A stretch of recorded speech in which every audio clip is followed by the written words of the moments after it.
Fala pessoal, tudo bem? Marcos Silva aqui para o nosso podcast Podteras. Hoje o tema é ética na política, ou ética e política, né? Ética e política, isso é. Tema complexo. Isso aí. A palavra já é complexa, né? É, mas a gente vai conseguir desvencilhar o significado dessas palavras aí hoje. Pessoal, então o nosso tema é hoje, a gente está com a nossa convidada aqui, professora, doutora Juliana Pescelásia. Muito obrigado por estar agora com a gente. Mais ou menos. Então, dessa forma aí, gostaria de agradecer, né, por senhora estar com a gente aqui hoje, fazer esse bate-papo. Obrigado por ter aceito o convite, tá? Obrigada, Marco. Obrigada, Enio. Eu que agradeço o convite. É um prazer estar aqui com vocês. Pessoal, gostaria de deixar para vocês aqui aberto o nosso YouTube, né? Se você puder clicar aí ou se inscrever, primeira vez que está chegando aqui, já se inscreve, se puder participar comentando também, já tá ajudando a gente, e é 0800, não é isso, Anny? 0800 por enquanto ainda tá sendo. Ninguém tá taxando aí, né? Não. Pessoal, então hoje a gente vai falar com a Juliana Dias Reis Pescelásia. Pescelásia, eita, nome difícil. É italiano? É italiana. Ela é professora da UFMS no curso de medicina, tá, pessoal? Mestre e doutora pela Universidade de São Paulo, coordenadora do Comitê de Ética e Pesquisas da UFMS. Estuda filosofia também no Instituto Presbiteriano Mackenzie, tá? Trabalha na linha de pesquisa bioética e saúde pública. Beleza? Queria mandar um abraço também para o meu amigo Adilson Freitas, que no último dia 21, em Massachusetts, é isso, Anny? É Massachusetts. Nos Estados Unidos, ele recebeu o diploma de especialização em transformação digital pela Universidade de MIT. Então, gostaria de dar os parabéns e prata da casa, mandou essa camiseta aqui bem legal também, do mato pro mundo. Valeu, Adilson, forte abraço, meu irmão, parabéns, viu, cara? Fica com Deus aí. Logo, logo vai estar com a gente aqui também para fazer um bate-papo com a gente, beleza? Falando em presentes, pessoal, a Translagos que eu quero também tá com alguns presentes aí, bonés, camisetas, copos, bombas de tereré e a nossa erva de tereré, a Translagos que eu quero. Produto esse que já tá em 65 estabelecimentos aí em Translagos, então agradecer a receptividade do produto. Passa Coca-Cola em quantidade de estabelecimento. Pessoal, agradecer imensamente a cada um de vocês aí, tanto o pessoal que tá consumindo, que tá dando feedback positivo pra gente, né? Experimente a erva Translagos que eu quero aí e faça as suas análises, né? Diga pra gente se é bom ou ruim, marca a gente lá no Instagram, beleza? Instagram, a Translagos que eu quero. Valeu? Também falando em presentes aí, o Mundo Mix aí tem uma variedade maior, muito maior que a Translagos que eu quero de presentes, tá? Mas aí, capinha, garrafa, produto de pesca e camp, tá? Pessoal do Mundo Mix lá, uma variedade de presentes, né, pra você. O telefone, pessoal, tá aí, ó, 67-99206 9626, @mundomix 3L, beleza? Claudiana Macedo, doutora Claudiana, especialista em rejuvenescimento e harmonização facial com realização de botox, preenchimento labial, bioestimulador de colágeno, tratamento de melasma, entre outros procedimentos. Instagram, Realize Instituto e Clínica. Telefone 679-8418-7099. Beleza? Clínica Realize. Pessoal, agora adentrando realmente no tema, né, Enio? Ética na política. A professora tá aí. Qual que é a sua dúvida inicial, meu amigo? Todas. mas é um tema interessante porque eu acho que a possibilidade do conhecimento ficou mais acessível, né? Então acho que as pessoas discutem bem mais esses assuntos e tal. E ainda fica muito naquela coisa assim, nossa, isso não é ético. Ou às vezes ele tá misturando ética com moral, tá misturando. Então tem a necessidade de realmente saber o que significa a palavra realmente, né? Não misturar. Às vezes as pessoas falam umas palavras que às vezes você pode, meu irmão tem essa mania. Ele falou, defina o que você acabou de falar, porque aí acabou pro cara, como faz, né? Se ele não sabe. Então, a ética é uma palavra interessante, de se ter realmente a noção do que significa ela, né? O que seria a ética, professora? Sim, é verdade, né? Hoje a gente escuta muitas pessoas, né, falando, olha, isso é falta de ética, né? Mas muitas vezes as pessoas pronunciam um termo e desconhecem o significado, né, da palavra ética. A maioria das vezes as pessoas acham que isso tem relação com, né, e se isso pode, se isso não pode, se está certo, se está errado, né? Mas tanto a ética quanto a moral, né? Tem gente que fala assim, olha, isso é imoral, né? Tanto ética quanto moral, no dicionário, elas coincidem, né? Etimologicamente, elas têm o mesmo significado, elas remetem aos hábitos e aos costumes de uma sociedade. Porém, a gente vai ver algumas diferenças nestes termos, né? Então, por exemplo, né? Roubar, matar e mentir são atos, né, que vão contra a moral. O que vocês acham? Acredito que sim. Atos imorais. Então, sim ou depende, né? Só será um ato realmente que, né, alguém deixará de ser um sujeito moral, né, não roubando, não matando, né, se ele compreender o que é essa regra de conduta. E às vezes nós somos cumpridores de regras e nós desconhecemos os conceitos. Então, eu sou um sujeito moral se eu conheço o que é matar, né, eu sei o significado disso. Eu sei por que isso é algo que não deve ser feito, né? E não simplesmente por cumprir a regra. Simplesmente cumprir a regra não quer dizer que eu sou um sujeito moral. E da mesma forma, né? Será que roubar, matar, mentir, né? Se eu faço isso, eu sou um sujeito ético? O que vocês acham? Depende de quem tá votando. Exato. Então, se eu faço isso, a gente acredita que um sujeito ético é alguém que não mente, que não rouba, principalmente na política, né? Sim. Hoje parece que né? É a regra. É a regra, né? Só que não, né? Não sou um sujeito ético por cumprir essas regras, né? Na verdade, são requisitos mínimos para a vida em sociedade. Perfeito.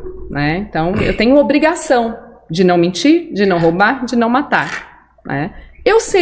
Haveria uma virtude ética se além de não mentir, não roubar, não matar, além disso, tivesse algo que eu pudesse fazer a mais. Né? Eu não só não minto, mas como eu também, né, me oponho ao erro, à mentira. Né? Eu não só não pratico furto, mas como eu também, de alguma forma, luto contra essa questão da corrupção na política. Daí, este seria um sujeito ético virtuoso, né? Haveria virtude nisso, mas não em cumprir simplesmente. E a gente acha, vou votar nesse sujeito porque ele não rouba, então ele é uma pessoa ética, né? Nós confundimos muitas vezes a ética com um cumprimento de regras que são as nossas obrigações, na verdade, né? A moral, de certa forma, ela também flutua, dependendo. Por exemplo, 500 anos atrás, os índios, quando foram vistos nus, eles não estavam dentro do conceito moral de traje, talvez, dos portugueses nas caravelas. Hoje, as pessoas se vestem como eles, às vezes no dia a dia, a roupa curta e tal, e quer dizer, aquele conceito da época dos caras da caravela, quando chegava lá e falava, nossa, muito tão nus, ou então eu tô com pouca roupa. Hoje, o comprimento da roupa, por exemplo, mudou. Isso. A década de, sei lá, 50 era uma roupa que você não usaria para sair à noite. Hoje você sai, quer dizer, o valor, a moral flutua. Essa é uma outra confusão hoje que a gente vê muito presente no campo da discussão da ética e da moral, né? A questão da cultura, né? Cada povo tem a sua cultura.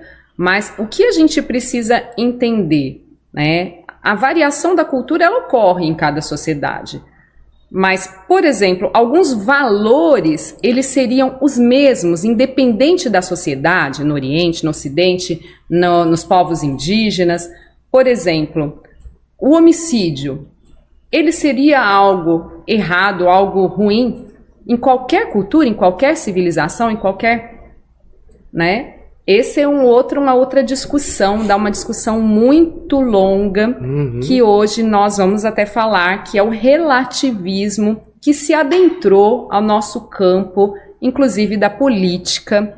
A gente vai ver que essa não é uma prática nova, desde a Grécia Antiga já existiam os relativistas. Então, nós tendemos hoje a relacionar a ética e a moral com a questão da cultura, como se ética e moral não fossem objeto de conhecimento do que é certo ou errado, né? Como se isso dependesse de cada cultura. e nós tendemos, né, eu sempre brinco, eu falo, olha, em algumas culturas, né, a gente fala, olha, não, eu acredito que nós temos que respeitar todas as culturas, e de fato nós temos que respeitar, porém existem valores que devem ser comuns a toda a civilização, buscando-se uma harmonia social num mundo hoje que não é mais igual na Grécia Antiga, um contexto da Atenas. Nós temos um globo. Então hoje algo que acontece numa cultura do outro lado do mundo vai repercutir aqui na nossa realidade. Então às vezes a gente diz, e se a cultura do outro for que é bom, né, por fim a nossa própria vida? Nós vamos respeitar? Né? Nós sabemos que existem culturas que dizem que o Ocidente tem que pôr fim ao Ocidente, a toda a cultura ocidental, inclusive as pessoas. Né? Então, existem limites? Essa é uma discussão hoje no campo da ética. Né? Nós vamos falar que o relativismo ele é muito comum, a ética ela deixou de ser objeto da ciência quando separa-se a filosofia da ciência, a ética deixou de ser objeto de ciência. Nós temos principalmente com Immanuel Kant, né, o conhecido Kant, essa separação do que é científico e do que é do campo da moral e da ética, à medida que ética e moral, valores, não podem mais ser objeto de conhecimento. O que nós estamos dizendo? Que nós não podemos, né, dizer que existe verdade no que é certo ou que é errado, que isso vai ser relativo a cada sociedade, a cada cultura. E daí nós incorremos em perigos seríssimos para a vida em sociedade, né, e para a vida no globo. Sabe que Immanuel Kant é um dos filósofos favoritos dessa galera, né? De muita gente, né? Ele faz exatamente essa divisão, né? Entre o homem, né? O ser humano e Deus, a figura divina, né? A metafísica, né? Ele faz essa divisão, né? Nesse processo. Ele é muito querido em muitas... Sim, nossa cultura é muito influenciada, né? Pelas ideias do Kant. Mas voltando um pouquinho atrás, a senhora estava falando em relação, né? Eu acho que o Enio apontou a questão da relativização. Por exemplo, a gente tem tribos, né, indígenas no Brasil ainda, que tem alguns ritos da cultura deles, né, vamos dizer assim, porque de repente não permeia a nossa cultura ocidental, enfim, mas eles têm algum ritual que é o seguinte: quando a criança nasce com algum defeito, ou até mesmo gêmeos, né? Gêmeos ou alguma diferenciação do que seria normal para eles. Aí tem uma questão que a criança enterrada mesmo, né? Às vezes tem um processo que é enterrado vivo e tal. Tava vendo um documentário recente falando sobre isso. Para antropologista deve dar um nó na cabeça, porque ele não pode interferir, mas ao mesmo tempo ele tá vendo algo que eticamente, moralmente, na cabeça dele é um absurdo, né? Quer dizer, Não, é pesadíssimo. Tem até uma história de uma mãe que fugiu, que saiu da tribo, né? Ela, se não me engano, ela vive em Brasília com seu filho deficiente. Por conta disso. Ela preferiu, então, se retirar ali, né? Ela teve que sair do seu ambiente para poder, então, cuidar da sua criança, né? E proteger a sua criança. Então, são coisas que nos levam a pensar os limites dessa discussão, né? Sobre a influência da cultura, né? Existem valores que são comuns? Existe um autor que ele se chama Alasdair MacSytre. Ele criou um modelo de virtudes onde ele traz, né, cientificamente, né, virtudes comuns em todas as sociedades do mundo.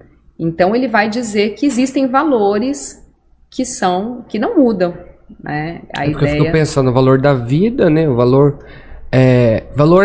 à vida, né? É um valor nem jus natural, né?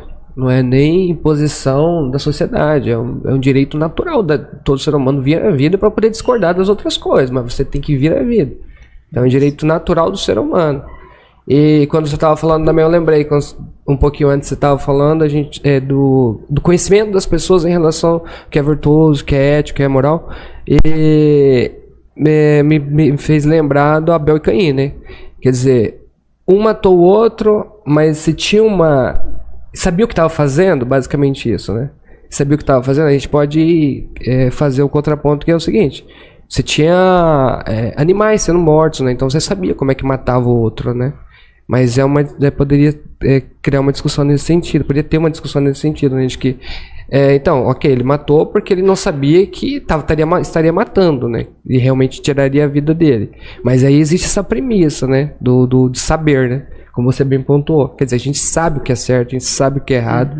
E aí entra nessa questão do relativismo que você falou. Às vezes, é fanfic total, né? Que a gente escuta o cara falando assim, o cara me assaltou porque tava com fome, me assaltou. Cara, para. Sim. Não existe isso. Não porque existe. a coisa da própria tecnologia, você tem acesso, quer dizer, as discussões, os debates, né? Eles ficam muito. A própria filosofia ganhou bastante corpo, sei lá, nos últimos 10, legal, 15 anos, assim, por conta desse acesso, né? Das pessoas poderem discutir, debater e ler mais a respeito. Então, assim, simplesmente relativizar, isso que eu até queria tentar, sei lá, ler um pouco a coisa. Tipo, o poder eu até falo que eu acho que deveria ter uma verba pública ou algo nesse sentido para considerar como a imprensa, a mídia, de certa forma, como uma ferramenta também do Estado. Não do Estado, mas no seguinte sentido. Para trazer uma independência para parlamento e para judiciário, eles já têm uma verba X, né? Já carimbada em cima da tributação. Eu acho que deveria ter alguma coisa nesse sentido para a mídia. Uma verba estatal fixa. Tipo, do mesmo jeito que chega para... Por quê? Entendi. Para não ser uma militância do governo, mas do Estado. Porque eticamente você vai construir esse relativismo na cabeça do cara com base no financiamento que você vai dar para aquele setor. Então você tem, por exemplo, eu não interfiro, executivo, no judiciário nem no legislativo, porque vocês têm um orçamento próprio. Então, assim, não interfiro em partes, os caras jogam o jogo. Mas eles têm um orçamento próprio. A mídia, ela depende de publicidade, de mercado, disso, daquilo, para se sustentar, que grande parte das vezes a gente sabe que ela é muito deficitária, ainda mais agora com essa coisa de publicidade. Só que eu consigo, de repente, alterar a visão de ética e de moral com aquele discurso, com aquele mantra ali, e me agradando. Então, assim, o que era imoral há 20 anos atrás para todos os espectros políticos, hoje para alguns ele nem define, é imoral, é lógico, não é lógico. Você pega um cara, 40 processos, condenado, preso, não, ele sai, ele volta. Você consegue dar um domínio dentro da sociedade, enquanto que com essa mídia mais dependente de verba pública, que é fato realmente, você vê que tem, você não tem essa independência. Então eu penso que um pouco do poder também, ele consegue manusear os valores e conceitos de ética e moral, por exemplo, porque... Como a gente consegue relativizar na ideia, você vai relativizar com a mídia, né? A música, com a arte, muito artista muito mais subsidiado por dinheiro público do que propriamente do dinheiro privado. Então você vai cantar o que o cara quer, vai interpretar o que o cara quer. Então eu acho que deveria ter essa busca também para dar mais autonomia. Porque a mídia é quem provoca, quem informa, né, a sociedade. Né? Não só a mídia, né? Esse processo de desconstrução, ele já vem ocorrendo, podemos dizer assim, há séculos, né? Então a gente tem todo um movimento de desconstrução de valores e de relativização, né? A gente tem na filosofia pós-moderna já, né, essa tendência à desconstrução. A gente vai ver isso no campo da música, das artes e da própria filosofia, né? A gente tem, por exemplo, com o Friedrich Nietzsche toda uma argumentação, né, contrária aos valores judaico-cristãos. E se a gente for estudar a história do mundo, a gente vai ver que lá toda a nossa origem, todo o nosso direito, tudo está lá na Grécia clássica, né? Na Grécia antiga, né? E nós temos direito a influência romano. Depois, Roma foi influenciada pelos filósofos gregos clássicos Sim. também, Platão, Aristóteles. Então, toda a nossa história está ali. Depois, um período de Idade Média que também resgata os valores da filosofia clássica, com Agostinho de Hipona, com Tomás de Aquino. E daí, na modernidade, a gente já vê toda uma tendência de desconstrução, né? Como se esses valores tivessem sido... Fala jamais no iluminismo ali. Exatamente, como se eles tivessem sido postos como forma de opressão religiosa na sociedade. Então ainda existe esse discurso. É o super-homem, né? Isso, mas para quem desconhece, né, a história da ética, né? Para quem desconhece, acredita nesse discurso de que isso tudo vem da moral judaico-cristã. Então há um discurso de desconstrução, de que nós precisamos abrir mão desses valores. Mas quando a gente abre mão destes valores que foram construídos desde lá da Grécia Antiga, né, estabelecidos na nossa sociedade, nós vamos substituí-los por outros valores. Sim, perfeito. Porque, por exemplo, no ensino, se nós deixamos de ensinar ética, nós estamos ensinando outra coisa. Se nós deixamos de ensinar virtudes, valores, por quê? Porque na nossa convivência nós estamos aprendendo, né, valores o tempo todo. Se não existe um ensino de ética na escola, a criança está aprendendo Esse conceito do judaico-cristão é interessante porque ele fala mais com o Ocidente, né? Mas a gente tem padrões e valores também no Oriente que são interessantes, porque não são necessariamente vinculados ao judaico-cristão. E você tem Japão. A Coreia hoje ainda é um país mais misturado. Eu acho que o cristianismo é muito forte hoje. Mas se você pega o Japão, até o próprio modelo chinês, eles têm um certo controle do Estado com relação a filhos, porque é meio que eu acho que uma forma deles entenderem a regulagem daquilo tudo. Então não é necessariamente também só dentro desse espectro do judaico-cristão, também se a gente for olhar para o Oriente Médio, o Japão, quer dizer, a cultura lá não está longe de ser cristã e mesmo assim tem o casamento, tem o filho, tem os valores, tem toda uma estrutura porque também. É algo que se dá na natureza, né? Quando a gente fala do casamento, é algo natural, né? Se nós queremos uma descendência, isso é natural. Né? Então, aquilo que rege, a ética, ela surge como forma de reger a vida em sociedade, uma vida harmoniosa. Então, é evidente Ela que daria o que equilíbrio. roubar não vai ser bom. Então, a gente não precisa dizer que nós somos cristãos para dizer que o roubar é algo errado. Isso em qualquer cultura que zele pela felicidade, vamos dizer assim, que é um conceito também que na filosofia não é o mesmo conceito hoje que nós temos de felicidade como emoções. A busca da felicidade, eudaimonia na filosofia, era uma busca de uma vida harmoniosa em sociedade. O nome é feio, hein? Eudemônia? Eudaimonia. Deimônia. Eudaimonia. É grego isso? Isso, e não tem nada a ver com hoje a gente fala, tô feliz, tô triste. Com o hedonismo, a busca incessante pela felicidade, pelos prazeres. O hedonismo depois, né? Um outro eu digo, não tem nada a ver com isso, né? Isso, então sempre foi a ética, ela surge nesse contexto. Como podemos viver bem, se relacionar bem, trazer uma vida feliz na cidade? Ela surge no contexto da coletividade. E esse é outro problema que nós temos hoje. A gente trata da ética num campo individual. A ética, ela surge num campo da coletividade, né? Então, a gente percebe quando a gente fala tem que respeitar, né? E a gente, na verdade, está falando que cada um tem os seus valores, né? Só que isso tem que ser posto no campo da coletividade. Um sujeito ético na Grécia Antiga era alguém capaz de dominar as suas inclinações em favor daquilo que era bom para a sociedade. Não era alguém que falava, eu quero, eu não posso, os meus valores, os meus princípios. Não, era alguém que era um sujeito virtuoso, era alguém que se sacrificava. Né? O político na Grécia Antiga deveria ter esse perfil. E você falou bastante, né, Inês, sobre a questão da manipulação, da mídia, e na verdade a falta de conhecimento da população sobre um povo que carece de princípios e valores, a falta de estudo, de conhecimento sobre princípios e valores, torna a nossa população altamente manipulável. Já ouviu falar aquilo que Nietzsche vai dizer, a moral de rebanho, né? Hoje nós vemos verdadeiros rebanhos. As pessoas, elas desconhecem o que elas defendem. Quais são os pressupostos, né? Quais são os princípios? Eu simplesmente sigo a mídia como um rebanho, né? E nisso a gente vê que a questão da moralidade, ela sempre foi objeto de manipulação. Não é de agora.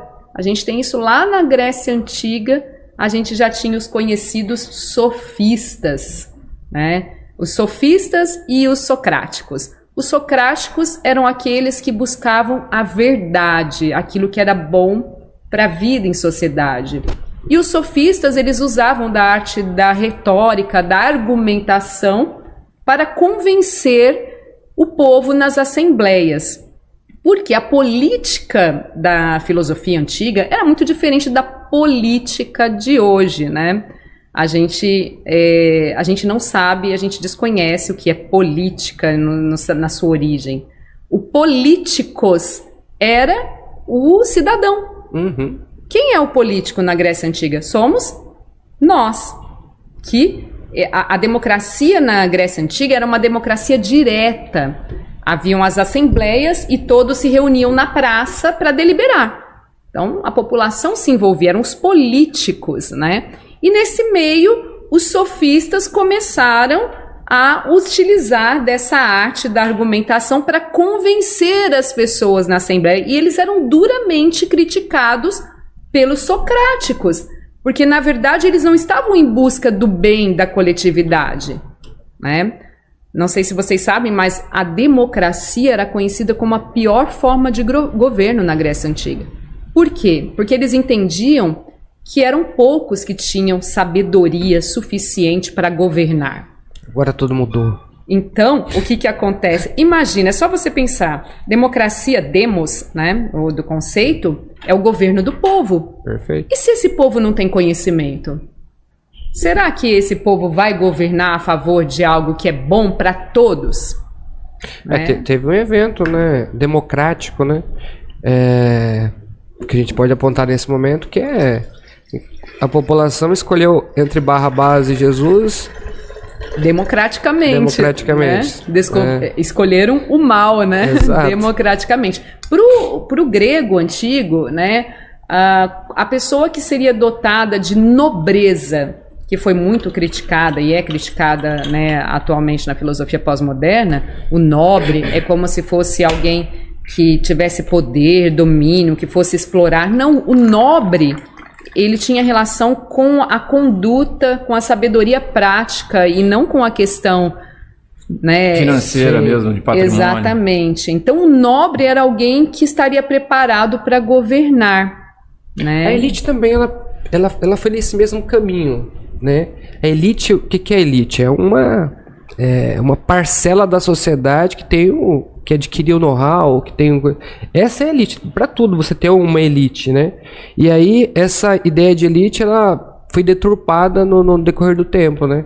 Porque hoje, quando você fala de elite, você está dizendo exatamente isso que você apontou. São gente que tiveram um monte de recursos, que tem dinheiro e contamina ou quer derrubar o resto da sociedade. Mas o conceito de elite é outro, no final das contas. E na verdade, os sofistas de hoje, os políticos de hoje, eles querem fazer muita confusão com isso tudo, né? É intencional. É isso que a gente precisa entender. Existem estratégias políticas que lançam mão desses valores, desses princípios, para dominar e subjugar a população. Eu vi uma vez acho que o professor da USP comentando no Abujan até, que era aquele livro do Kafka. O processo que ele pega e fala que é na confusão que os caras dominam, né? Então você cria uma série de entraves e coisas e... Não problemas. E aí, não problemas como o cara trazer a solução. É porque quando você fala em democracia, é muito... Eu considero que isso... Eu acho que democracia é uma palavra que, assim, enfim, complexa, porque eu não enxergo ela em lugar nenhum do mundo, porque para mim entender que ela é real, qualquer agente que participe dela, o eleitor, tem que saber o que é. E ele não sabe. Então, não acho que é. E assim, o processo, literalmente o que ele fala faz muito sentido, porque se você olhar, por exemplo, como é que se dá um processo eleitoral, de porcentagem, de quociente, mais não sei o que. Cara, a gente está discutindo ética aqui, que já é um tema que ele é abrangente. Você imagina como é que é complexo para a sociedade inteira entender como que aquilo funciona. Não vou votar no fulano, mas na realidade ele está elegendo o ciclano. Então, eu acho que é uma sociedade extremamente vulnerável, assim, a manipulação, a toda essa... E a gente vê assim, até esse dia eu estava vendo uns caras comentando a respeito de como que as pessoas misturam as coisas. E aquilo vai virando um conceito. Tipo, o cara fala, não, eu sou da religião tal, mas eu vou em outra religião tal. Não, peraí, mas ou é uma ou é outra. Não tem um islamismo cristão. Não tem um fundamento claro, né? As pessoas não têm. E você acaba ficando amarrado naquilo. Cara, a gente tem que ter uma sociedade um pouco mais binária nesse sentido. Você tem que entender o que você está fazendo e seguir. Agora, misturar e acender vela para todos os santos, não dá. Vira um negócio... Eu acho que aí eu enxergo muito essa vulnerabilidade para manipulação. As pessoas, elas não sabem ao certo os fundamentos da sua própria moralidade, né? Elas desconhecem e daí elas se tornam... Seguem o berrante, digamos assim, né? Exatamente, né? A moral, ela vai seguindo o rebanho, né? E talvez essa nossa terceirização da democracia tenha levado a isso, né? Assim, só para, né, não deixar nenhuma confusão, a democracia ainda é a melhor forma de governo que nós temos, né? Nós precisamos da democracia para evitar, inclusive, né? Ela é uma forma hoje de evitar governos totalitários, se ela for feita da forma que deve ser feita, né? E principalmente o envolvimento da população. Nós terceirizamos, o político não é mais o cidadão da Grécia Antiga, quando surge a democracia lá no contexto de Atenas, né? Nós terceirizamos isso. Na Grécia Antiga, aquele que não participava das assembleias era conhecido como idiote. A origem da palavra idiota. Então, quem não participa do processo, quem não se envolve, não estou dizendo que todo mundo precisa se candidatar ou precisa, né? Não, mas nós fazemos política o tempo todo. Né, nos espaços em que nós ocupamos, né, nós precisamos, né, a política ela se faz com conhecimento, com fundamento, né, conhecendo quais são os princípios, os valores, aquilo que traz o bem para a maioria. Só que hoje nós praticamos, né, um estilo de política individualista que se opõe totalmente ao conceito de ética da filosofia antiga, né? Nós vemos grupos, né? Como você disse, aquela confusão. Nós criamos facções na sociedade e, né? Nós não podemos ser ingênuos no sentido de saber que isso também faz parte de estratégias políticas, causar a anarquia, dividir as pessoas. Isso tem sido feito de forma sistemática há muitos anos na nossa sociedade. Colocar, né, grupos uns contra os outros, enquanto que a ideia de ética é uma ideia de harmonia, de buscar harmonia em sociedade. Por que isso é estratégia política? Porque é em meio ao caos, à anarquia, que o povo clama por um governo forte, por um ditador. E daí nós temos um grande perigo, né, de sermos dominados e de nos deixarmos ser dominados. A ética na filosofia clássica, né, a política na filosofia clássica era a atividade mais nobre do cidadão, porque ela se inseria no campo, né, na esfera da liberdade. E nós estamos deixando de lado a nossa liberdade, confundindo liberdade com libertinagem. Cada um lutando por uma causa particular e estamos levando a nossa sociedade ao caos. E daí nós podemos ser manipulados e logo nós precisaremos de alguém forte para pôr fim a toda essa baderna, né? E a gente sempre viu onde isso dá, né? Quando acontece isso, a gente sabe o resultado disso, né?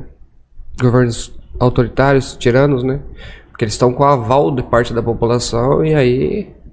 O resto é resto, no final das contas. Então, quando a gente fala as críticas, como você mesmo apontou, a democracia, é justamente isso. A gente faz críticas à democracia para que a democracia seja melhorada, né? Reforçar a democracia, ter mais liberdade, porque a premissa básica da democracia é essa. E assim a gente tem uma democracia mais participativa. Essa que eu acho que é a palavra que pesa. Eu acho que você no final das contas, não tem a participação e não dá para cobrar de um cara que, sei lá, acorda de São Paulo, pega 2 horas de metrô, trabalha, volta, sobe, desce, e ele tá plenamente sabendo de tudo que se passa e como é que ele vai conseguir se decidir. Mas se ele tiver uma base ética e moral clara e definida, na hora que vir uma ideia para ele, porque o que a gente tem de conceitos, de valores filosóficos válidos para nós hoje, para nossa sociedade, é porque a gente viu, de repente é uma fala da minha avó que está correta, porque ela no período do tempo ela demonstrou ser melhor, ela está demonstrando ser melhor, então eu não posso querer quebrar isso para entregar o que no lugar disso? E o que trazem pra gente é isso, isso aqui tá tudo errado, mas o que você entrega de melhor? E aí você sabe que é destruição, que é... Olha, os governos comunistas, os socialistas, propriamente dito, eles deixam de seguir a Deus para seguir um Deus terreno, que é a própria liderança política de lá. Cara, não tem religioso mais religioso que comunista. Eles trazem Deus para a terra, é a personificação de Deus. Vai falar com socialistas ou comunistas que veem na figura de algumas coisas como... É Deus, cara. É Deus na Terra. É complexo o tema em si, quando você olha para todo esse questionamento. Mas o que eu acho complexo, assim, no extremo da coisa, é justamente assim, você está sempre dependendo das pessoas se mobilizarem para fazer algo. Aquela ideia que a gente sempre conversa, eu penso que enquanto você não atribuir diretamente a decisão da pessoa em votar em fulano ou escolher ciclano, enquanto você não atribuir diretamente a ela o peso da escolha dela, ela não vai se importar. Tipo, é igual o cinto de segurança, se você não multar o cara não usa. Se você, então, eu acho que para você lidar com a gente está sempre muito vulnerável ao populista, aos caras que sempre são bons de lábia, porque no final das contas, o cara que vai votar não vai ter de repente muita base, noção de educação. Quem decide o mesmo peso de um pós-doutor para um analfabeto é o mesmo, só que a lógica no processo não quer dizer, o poder de análise, de síntese de um é um, do outro é outro. Então, não que o cara, aí vem o outro lado da isonomia, mas eu quero que todos tenham direito ao processo. Mas acaba sendo uma eterna dependência da batida da asa da borboleta lá em Guiné-Bissau, sei lá onde, para fazer um efeito. Então, se for olhar de uma forma mais binária, assim, fala, beleza, então cada um que pague. O liberalismo, acho que seria uma fuga para isso. No sentido de, tipo, cada um paga o seu, cada um menos tributo, menos Estado. Nesse sentido, sim. Porque enquanto você tiver a maioria decidindo por algo que ele não tem conhecimento ou capacidade de entender, e a gente está falando de uma grande maioria, o processo político é bizarro. A estrutura. A gente conversando com o Éder, acho que foi um advogado dessa área política, ele falando, quer dizer, o dinheiro são bilhões de financiamento público, mas quem escolhe quem vai ser o candidato é um cara. Então a sociedade sabe disso. Pô, se o cara souber realmente isso, não, mas você é louco, eu quero ser também. Não pode, fulano. Então é um processo extremamente... parece que é absurdamente amarrado para não dar certo. Tem que ter muita fé para esperar que a coisa funcione mesmo. E nós podemos fazer nossa parte, né? Eu acho que a educação, a gente vai ver lá na Atenas Antiga, aconteceu a mesma crise política e de corrupção que nós estamos vivenciando hoje. O ser humano é o mesmo. É o mesmo. E Platão, a proposta de Platão para a reconstrução ali de Atenas, voltava-se para a educação. Então a educação é a chave, né? Tornarmos as pessoas rebanhos, seja de direita, seja de esquerda, porque nós temos rebanhos, essa coisa, como você diz aí, binária, também é muito complexa, né? A chave é nós tratarmos as pessoas como pessoas autônomas, capazes de compreender o processo, de tomar suas decisões, conscientes dos riscos que isso traz para a vida dela e da sua família, da sua descendência. Sim. Responsabilizar as pessoas, né? E com certeza a gente não vai ter isso hoje, né, nas mãos aí, muitas vezes, dos partidos políticos, né, dos sistemas de governo, né? Essa política, ela só vai mudar se nós, os políticos, os cidadãos, né, começarmos a trabalhar na sociedade no sentido de buscar algo que seja bom, no sentido de reconhecer pessoas, né? Já que nós estamos nessa democracia representativa, o mínimo que nós devemos fazer é saber o histórico desta pessoa, né? Nós podemos ver políticos extremamente virtuosos, mas na época da campanha, né? Em época de campanha, eles estão ali fazendo ações sociais, eles estão mostrando coisas que eles não fazem na sua vida normalmente. Então a gente precisa conhecer a vida pregressa, né? Se é alguém que sai da sua zona de conforto, que já tem né, realmente isso como valor, como vocação de se sacrificar pela cidade, pela política, pela vida, pelo outro, né? Porque o que mais nós temos são pessoas individualistas, oportunistas, que usam de retórica, né, de discursos durante o período eleitoral e depois a conversa muda, né? Tem gente que fala, né, durante a campanha eu tenho o WhatsApp do político, depois eu não consigo. Toma bloco até no Instagram dele. Até bloco no Instagram.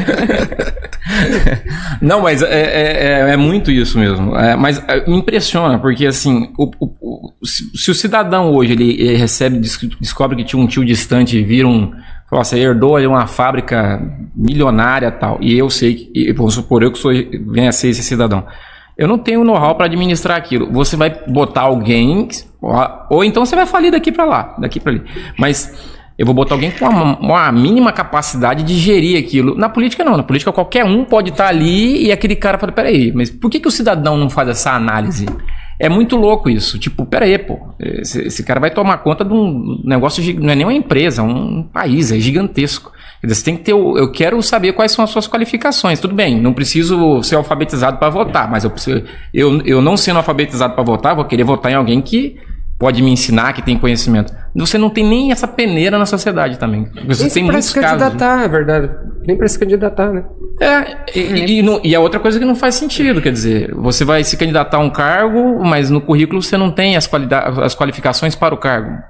Então, parece que não falta a mínima lógica na sociedade nesse sentido, quando você vota em gente que não tem a menor qualificação. É porque, na verdade, você tem que pensar que você está contratando alguém para trabalhar para você, né? A gente faz essa terceirização democrática, né? Então, no final das contas, você faz isso. Você está contratando uma pessoa. Todo esse processo eleitoral é um processo de contratação. As pessoas estão contratando alguém para representá-las. Mas uma coisa que eu acho que falta muito hoje nesse momento de binário que a gente estava falando é aquela coisa de tipo, eu tô vendo muita gente falar assim, não, mas na próxima eleição a gente elege os nossos. Eu falei, cara, o seu é o mesmo do outro, quer dizer, eu acho que a ideia é a busca pela isonomia mesmo, tipo assim, não, na próxima agora tem o Senado, que é a próxima eleição, o Senado é a bola da vez, porque são 2 senadores que você coloca, mas você quer colocar o cara que tem a mesma ideia que a sua, ou um cara que vai olhar pro equilíbrio do país, que vai ser coerente com as coisas que ele fala, quer dizer, eu acho que tem que ter a busca pelo equilíbrio. Ou então quando você vê essas discussões do STF, não, porque na próxima agora o presidente tal vai botar tantos dos dele. Eu falei, cara, eu acho que o processo já tá errado aí. O presidente não deveria nem nomear, não deveria ter partido para nomear o cara lá. Pô, o cara presta concurso para juiz, mas quem vai virar o creme de la creme da decisão é um cara que nem sequer passou no concurso para juiz. Quer dizer, aí os caras querem entrar no jogo, tipo, não, mas a gente bota o nosso mais à direita, depois o outro não bota o mais à esquerda. Não, cara, a justiça tem que ser literalmente cega mesmo pra não... E aí eu acho que esse é o grande engano da sociedade, quando ela tá, eu acho positivo no sentido de se mobilizar. Quer discutir, quer questionar, isso é ótimo. Mas tem que buscar entender que tem a necessidade de haver um certo equilíbrio, né? Dentro dos poderes. Não pode ser uma coisa... Eu acho que a gente tá vivendo hoje... Quero o meu perfil. Não, ele vai me agradar. Pô, o cara, quando você tá bem, ele vai querer te agradar. Você pode oferecer algo pra ele, mas... O que... não, vai lá, Marco, tá bom, ó, você tá no caminho certo, você tá indo pro penhasco ali, não, vai lá. O amigo, o cara não vai... Bom, você tem a neutralidade pra equilibrar essa balança, e os caras estão querendo, de repente, mais o cara do perfil dele. Mas eu acho que a gente tá partindo do pressuposto que é o seguinte, não há isonomia, então diante desse quadro, você vai escolher alguém mais a sua... Mas eu acho que ele tem muita razão quando ele fala que a premissa que tá errada. Obrigado por concordar comigo. A premissa tá errada. Eu acho que a premissa tá equivocada. Eu acho que o presidente, nesse caso que ele tá pontuando, o presidente não deveria ter indicar, não deveria ser uma indicação política, né? Deveria ter outros meios. Né? Eu acho Todo que é o processo é mínimo do concursado, mas é o que a gente tem. Mas, professora, a senhora acha que a gente, no decorrer do tempo, né?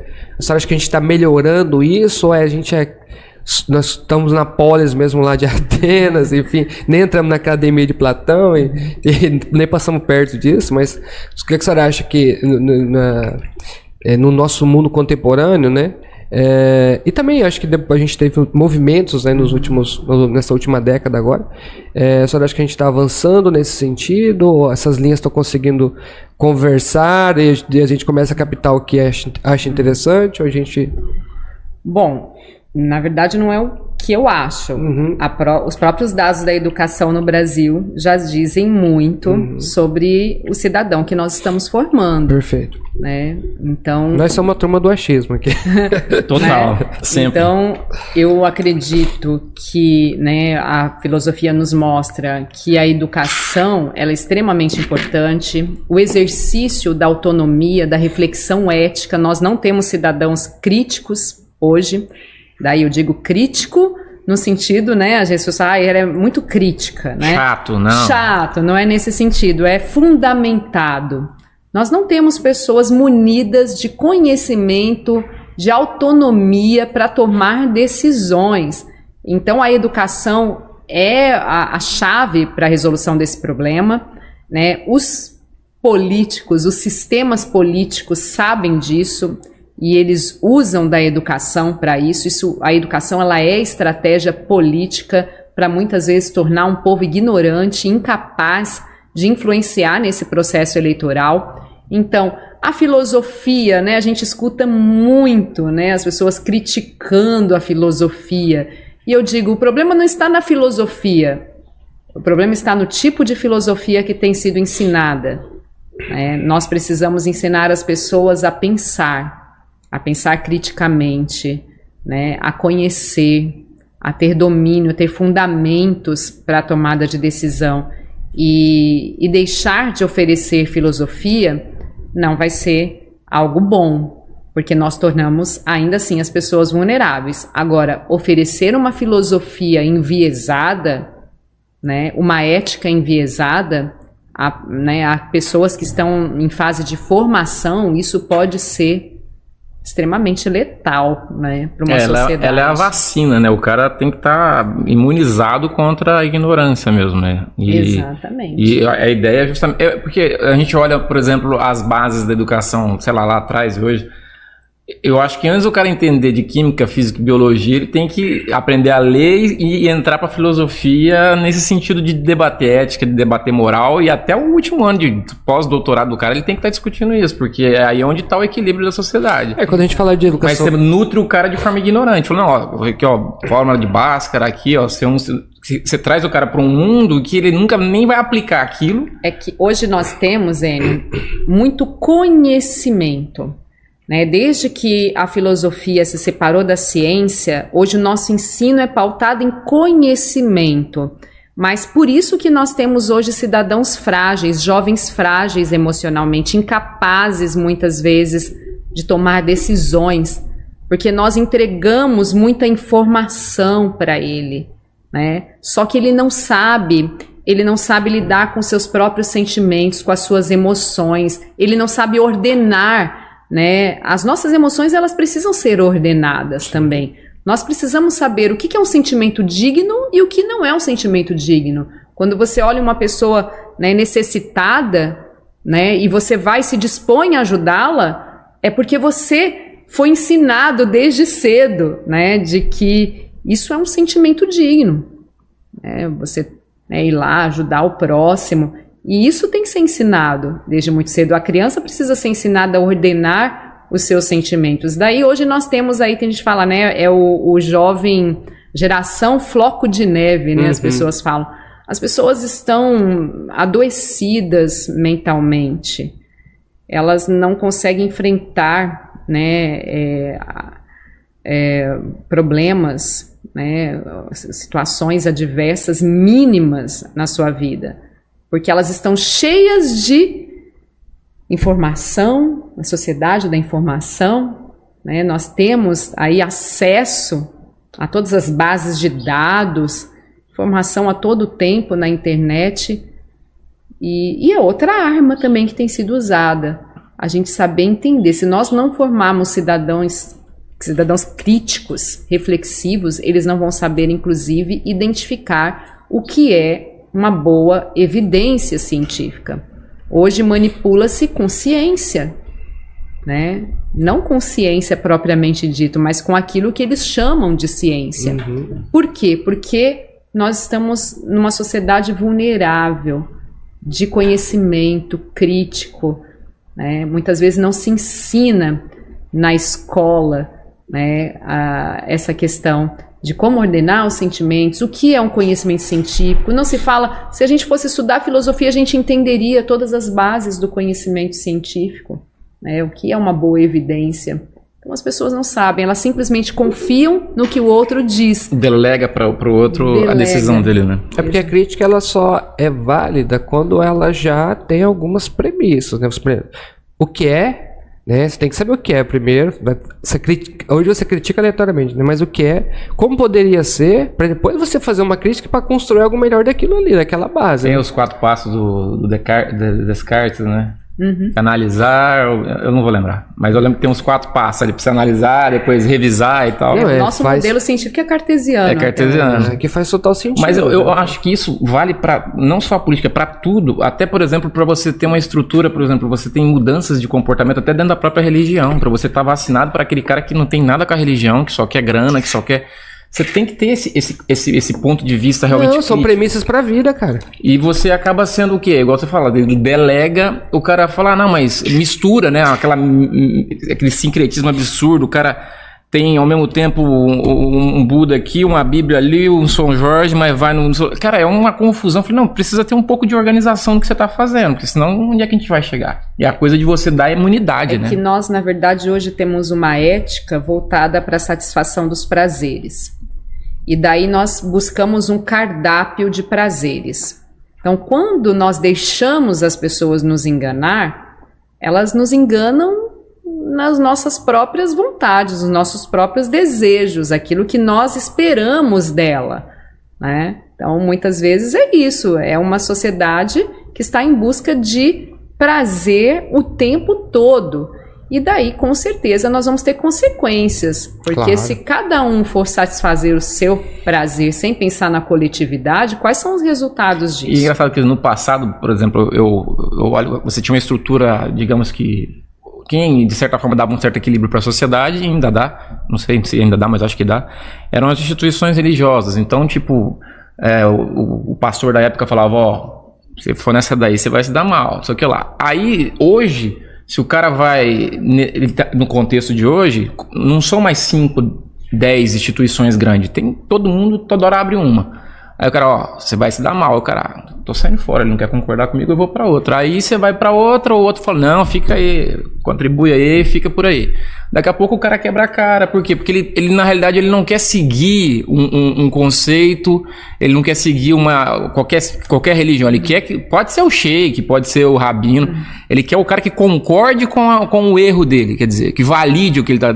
Então, isso é uma das coisas que eu percebo que a sociedade também tem perdido um pouco. Tem. Essa autonomia do líder chegar e falar, olha, isso aqui não tá certo, isso você não vai se dar bem, ó, isso vai acontecer. E o cara, não tô feliz aqui. Quer dizer, você acaba acreditando na sua própria mentira, né? Mas as instituições também têm a sua parcela de Sem culpa nesse dúvida. sentido, né? A tendência humana de domínio do rebanho é muito grande, né? Nós também, o pressuposto do cristianismo é o fundamento, é o próprio Cristo. Uhum. Então, por que existe também toda essa tendência de proteção, né? Aquela coisa de, não de proteção da pessoa, claro, de protegê-la no sentido de orientá-la, isso é muito importante, mas eu digo assim, eu não posso perder um membro, né? Esse membro tá. é uma contribuição, e nós deixamos o foco que é Jesus Cristo de lado. Ele vira o refém do membro, digamos assim. Exatamente. E se esse cara sai daqui, eu tenho que pagar, sei lá, o aluguel, eu tenho que pagar a água, a luz, e aí eu não A tenho... gente vê hoje uma tendência a ter políticos representantes de instituições religiosas, né? E às vezes ele nem concorda com elas também, tem isso, né? E ele... Até no espectro político. Às vezes, eu estava vendo um deputado comentando... As pessoas são coagidas, essa é a verdade. E daí nós não estamos falando de sujeitos éticos. Porque se as pessoas são coagidas muitas vezes, isso é muito negativo, elas precisam conhecer. Um bom líder pode falar de política? Pode, né? Mas ele fala no sentido de instruir as pessoas e não de coagi-las, porque o nosso pressuposto é a liberdade na política. Se nós não tivermos essa liberdade, né, não existe ética, né? Então nós estamos numa situação muito difícil, com vários rebanhos, várias pessoas seguindo pastores, né? São como pastores com vários rebanhos, sendo que quando a gente fala no pressuposto religioso cristão, a gente teria um único pastor, né? Que é Jesus Cristo. E nós vemos essa confusão toda política hoje dentro das religiões. Isso também, para mim, é um aspecto muito negativo hoje presente nas religiões. Eu vi uma pauta que um deputado mesmo discordou do outro, eu acho que, não sei, foi algum podcast os caras comentando, e o cara falou assim, não, bicho, eu também vou votar a favor, mas é lógico que eu não concordo, mas tipo assim, quem paga o meu aluguel, quem vota em mim, quem me dá suporte é o eleitor X, e se eu falar isso aqui, na próxima eu tô fora. Então, é onde você vê que, na realidade, o cara não tem interesse em defender a causa, ele tem interesse em defender os interesses dele. Grupos, né? Os grupos que dão suporte para ele. Mas não necessariamente. É o sofista. O sofista, ele diz o que aquelas pessoas querem ouvir, e não o que é correto, aquilo que ele, né, percebe. O sofista é um cara que advoga em relação ao que... Bom, nesse exemplo que o Eno deu, foi a pauta vencedora, né? Sim. A pauta que vence na sociedade, ele está advogando pelaquela pauta. Por isso que eu defendo essa ideia de, tipo, não defendo, eu tô pensando, chutando aqui. Sempre estamos achando. Mas é isso, assim, a coisa de você, se é para dar independência para os poderes, e a imprensa sempre é vista como o quarto poder, ela deveria ter, de alguma forma, esse financiamento do Estado, é uma ideia, enfim. Mas assim, para justamente você não ter aquele cara refém do executivo, ou enfim, da política. Por quê? A grana vai chegar pro cara de qualquer jeito, pro jornal dele, pra TV dele. Uhum. Não tô dizendo que tem que ser um rio de dinheiro, como isso vai dar, mas eu digo, você vai pelo menos tentar trazer pro cara uma imunidade para ele conseguir trabalhar naquela área e informar as pessoas. E aí não vai ter uma dependência direta do Estado. Agora, hoje o Estado falou, ó, se você falar mal aqui do presidente, mano, amanhã, semana que vem, a verba X não vem, a estatal X não te... Então você acaba virando o quê? Na realidade, o Estado subsidiando a narrativa que interessa ao determinado grupo que está no poder. A internet quebrou isso em grande parte, né? Porque você não consegue calar a boca de uma rede social. Nós vemos a censura. Mas vem em cima. Até nas redes sociais. Muita censura. E, de fato, tem coisas que não deveriam ser ditas. Não. Né? Mas quem irá, né, regular isso? Quem vigia, vigia. Quem vigia, vigia. Quem vigia, vigia, exatamente. Professora, como que a senhora acha que a gente pode melhorar esse cenário todo? A senhora até deu um norte, ela falou, mas a gente está dentro de uma cidade, a gente pode melhorar alguma coisa disso. Uhum. Mas antes da senhora fazer antes da senhora responder, gostaria de falar dos nossos patrocinadores, nossos parceiros aí, Academia Power Fit. Ambiente climatizado, pessoal, área Kids, aceita Gym Pass e Total Pass, fica na João Carrato, 442 no centro, das 5 às 22 horas, no sábado das 8 às 14, com vestiário para ducha, tá? Plano trimestral, pessoal, sai por R$100 o mês, tá? Academia @Power Três Lagoas. Nós, marombeiros que somos, né, Enio? Estaremos lá. Estaremos. Telnet, empresa de sistema de comunicação Telnet. Conecte-se com planos que cabem no seu bolso. Planos a partir de R$35. Lembrando que é 100% de cobertura na nossa região, tá, pessoal? 0800 é o WhatsApp, tá? 0800 600 8983 @Telnet Fibra. Beleza? Pretinho Imports, esse é o nosso parceiro. Tudo para seu tereré com Pretinho Imports. Ervas, bombos, copos, garrafas e muito mais. Pretinho Imports, nosso querido amigo Devair. Precisando de ervas no atacado ou no varejo, só chamar lá. Inclusive, a erva Translagoas que eu quero também tem lá, tá? Além do Mundo Mix, em vários parceiros. Estamos em 65 estabelecimentos aqui em Translagoas. Beleza, pessoal? Professora, a gente pode mudar aqui? O que a gente pode fazer? A célula, né? Para tirar um pouquinho essas células cancerígenas. O que a gente pode fazer para colaborar nesse sentido? Para que a gente... É fácil? Não, é um trabalho de formiguinha, a longo prazo. Talvez a gente leve décadas para resolver esse problema da corrupção, né, na nossa sociedade, da falta de ética na política, né, que é o nosso tema aqui. Mas o caminho, com certeza, é o conhecimento, né? O povo padece por falta de conhecimento. Então, ler bons livros, né? Procurar bons canais de comunicação seguros, fugir das fake news, né? Participar do processo político. Legal.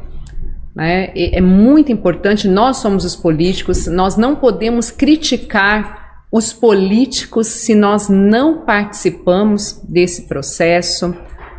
Participar ativamente de palestras, de debates na sociedade, para que a gente possa estar munido de conhecimento, de fundamentos. Quando nós estivermos em um debate político, sabemos fundamentar, né? Seja ali os nossos princípios, os nossos valores, aquilo que vai trazer o bem para a coletividade, né? Então, a gente precisa se envolver mais e, de fato, nós precisamos, como Platão, né, tirar o ensino das mãos dos sofistas, aqueles que estão querendo enganar, manipular, né, aqueles que estão querendo tornar as pessoas rebanhos, né, rebanhos que são levados para uma direção que é o matadouro. A alegoria da caverna do Platão é super interessante, né? Que depois em filme, Matrix, tudo, mas é muito interessante porque realmente você... Tirar da caverna as pessoas. Arrancar para a luz, né? Porque você percebe aquilo, quer dizer... a sociedade não pensa, simplesmente ela fica focada naquela escuridão ali, o ponto de luz mais basiquinho é o que vai nutrir ela vai ficando, e quando você vê a vida já foi, as injustiças aconteceram e ninguém fez nada, quer dizer, tem que realmente tentar sair dessa zona de conforto, né, desse mundo extremamente alienante, assim, de certa forma. Exatamente, e não idolatrar políticos, não idolatrem, os políticos, sentido, né? Eles são pessoas, são os nossos representantes. E eles são humanos, eles são falhos. Não podemos esperar de um político perfeição, né? Mas nós podemos influenciar no processo político, participar, que isso, né, de alguma forma, né, a gente possa aí evitar que esses políticos tomem decisões que favoreçam minorias, alguns grupos, né, de interesse, que é isso que acontece no Brasil, e a gente só vai mudar isso participando ativamente, tendo conhecimento. Então, eu vejo hoje um grande mal na idolatria de políticos. A gente tem pessoas, sim, que são pessoas que representam muitas vezes nossos valores, nossos princípios, pessoas que se sacrificam, né, pelo bem da sociedade, mas nós temos que nos lembrar que elas também devem estar sujeitas às críticas. E nós precisamos exercer essas críticas, no sentido de sempre melhorar, aprimorar esse processo político. Até porque são humanos também, né? Exatamente. Tem vícios e virtudes, quer dizer, não é só... Se ele não tiver, se ele só tiver um, então ele não é um ser humano normal, né? Quer dizer. Exato. E aí, Marco Silva? É isso, cara. Você conseguiu chegar no veredito com a ética, não?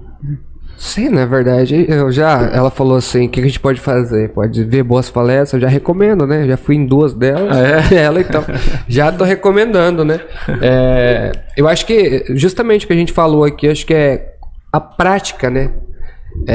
Colocar no mundo prático, né? A filosofia, ela tá no mundo das ideias para muita gente, mas a gente sabe que as ideias, filosoficamente, elas nascem e elas movimentam a sociedade, né? A gente só tateou aqui o iluminismo, mas foi justamente isso, né?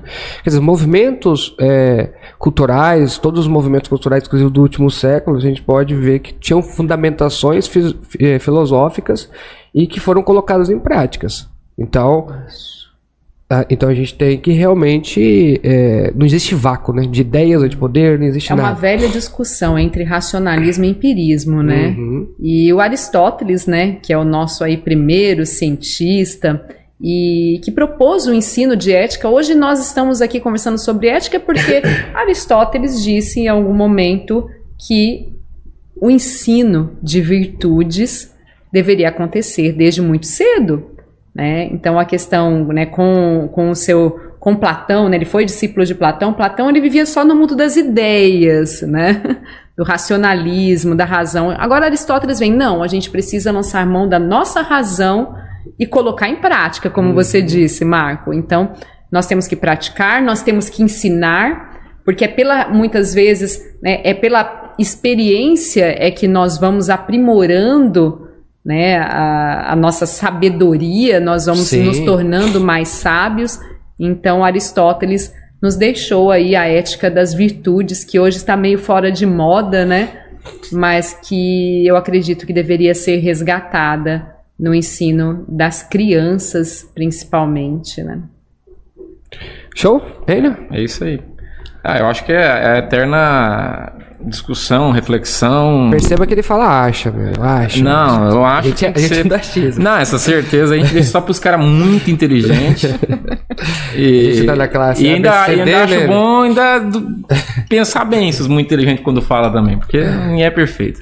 Mas fica muito nesse campo mesmo. Eu acho que a gente precisa estar sempre pensando e questionando, independente de espectro político.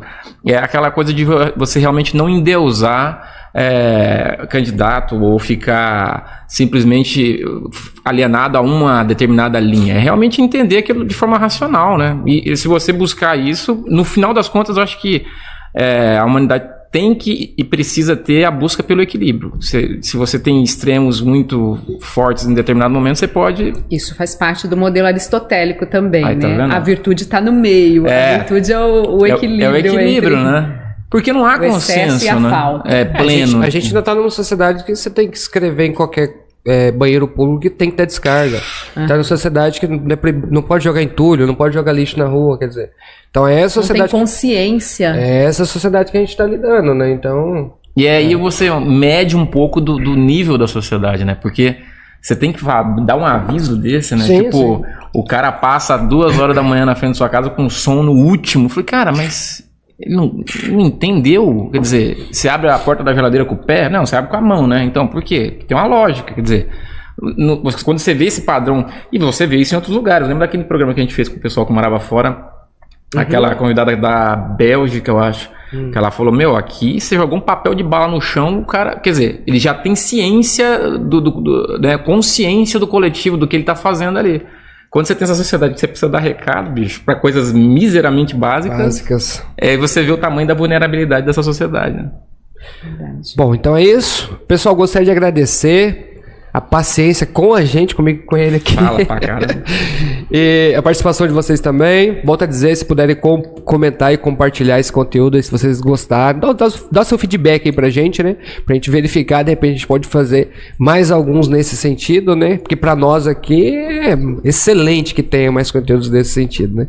Então, mas o feedback de vocês é importante, tá? Gostaria de agradecer novamente a professora Juliana, não vou recorrer no sobrenome, vai ficar difícil, tá? Mas a professora aí que solicita, né, aceitou o convite aí.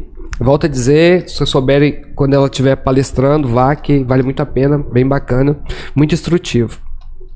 Eu que agradeço, gente, mais uma vez. Espero que tenha sido uma conversa tranquila, né? Apesar da complexidade do tema, que vocês tenham gostado e que possam, de fato, aplicar, né, em suas vidas. Eu acho que isso é o mais importante, né? Obrigada, Marco. Obrigada, Enio, pela oportunidade. A gente que agradece.